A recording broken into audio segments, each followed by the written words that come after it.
Friend, তোমরা comment করছো যে দাদা ড্রাগন ফলের সাইজ ছোট হয়ে যাচ্ছে, এখন কি করব? ড্রাগন ফলের সাইজ মোটা করতে কি করব? দেখুন ফ্রেন্ড, আমার এখানে একটি ডালে 3টে ফল হয়েছে। ফলের সাইজ কিন্তু ছোট, খুব জোর 200 গ্রাম করে হবে একটি একটি ফল।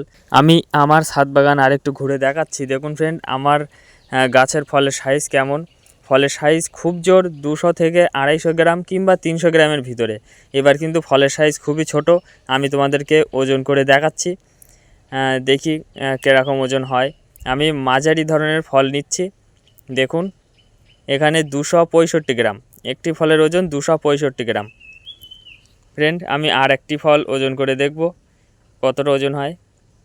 দেখুন ফ্রেন্ড, এটি 225 গ্রাম। ফ্রেন্ড, আমার মনে হয় ড্রাগন ফলের সাইজ ছোট হয়ে যাচ্ছে অধিক বৃষ্টির কারণে। শিকড় নষ্ট হয়ে যাচ্ছে, গাছ খেতে পারছে কম, যার কারণে ফলের সাইজ ছোট হয়ে যাচ্ছে, অল্পতেই পেকে যাচ্ছে। তো ফ্রেন্ড, এর জন্য টেনশন করার কোনো কারণ নেই। ফ্রেন্ড, ভিডিওটি ভালো লাগলে চ্যানেলটি সাবস্ক্রাইব করে পাশে থাকুন। আসছি পরবর্তী ভিডিও নিয়ে। ভালো থাকবেন সবাই, ধন্যবাদ।